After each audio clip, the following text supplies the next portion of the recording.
গরুর খামার করা প্রতিটা ছেলেরই এক সময় একটা স্বপ্ন থাকে, নিজের একটা খামার হবে। সকালে ঘুম ভাঙবে গরুর ডাক শুনে, নিজের হাতে লালন করা গরুগুলো একদিন সফলতার গল্প বলবে। কিন্তু এই স্বপ্নটা যে কতটা কঠিন সেটা স্বপ্ন দেখার সময় কেউ ভাবে না। গরু কিনলেই খামারি হওয়া যায় না, কিন্তু বাস্তবতা হচ্ছে গরুর সাথে সাথে কিনতে হয় দায়িত্ব, আর সেই দায়িত্ব বইতে হয় প্রতিদিন।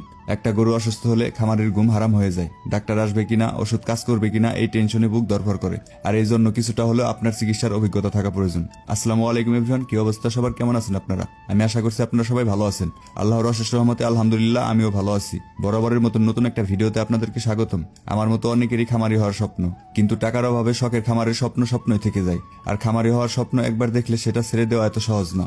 অনেকেই হাসে, অনেকেই সমালোচনা করে, এত কষ্ট করে কি লাভ, কিন্তু কেউ দেখে না এই খামারটাই কারো বাঁচার অবলম্বন, কারো সন্তানের পড়াশোনার খরচ, কারো মা বাবার ওষুধের টাকা। রোদ বৃষ্টি ঝড় এগুলো মোকাবেলা করতে হয় সব নিজের উপর দিয়ে। আর এখন যে শীতকাল, সকালবেলা তো ঘুম থেকে উঠতেই মন চায় না। শীতের দিনে গরুর খামারিদের যে কি কষ্ট হয় সেটা একমাত্র একজন খামারি বলতে পারবে। আর শীতের সময় খামারিদের সব থেকে বড় সমস্যা হলো ঘাসের সমস্যা।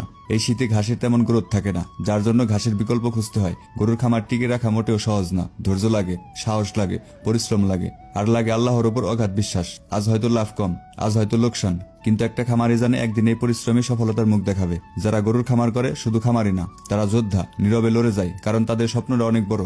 আমার গরুকে আমি মূলত দানাদার খাবার দিই না, ওদেরকে আমি খড় আর ঘাস মিক্স করে খাওয়াই, আর সাথে ভুট্টা সেদ্ধ করে দিই, যাতে আমার খরচ কম হয়।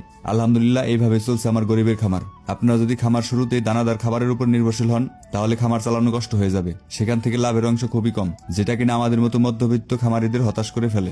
আমি 2টা দেশি গরু রাখছি বাচ্চা প্রোডাকশনের জন্য। আর যে সার বাছুরগুলো দেখছেন, এগুলা মূলত বিক্রি করার 3 থেকে 4 মাস আগে দানাদার খাবার অ্যাড করব।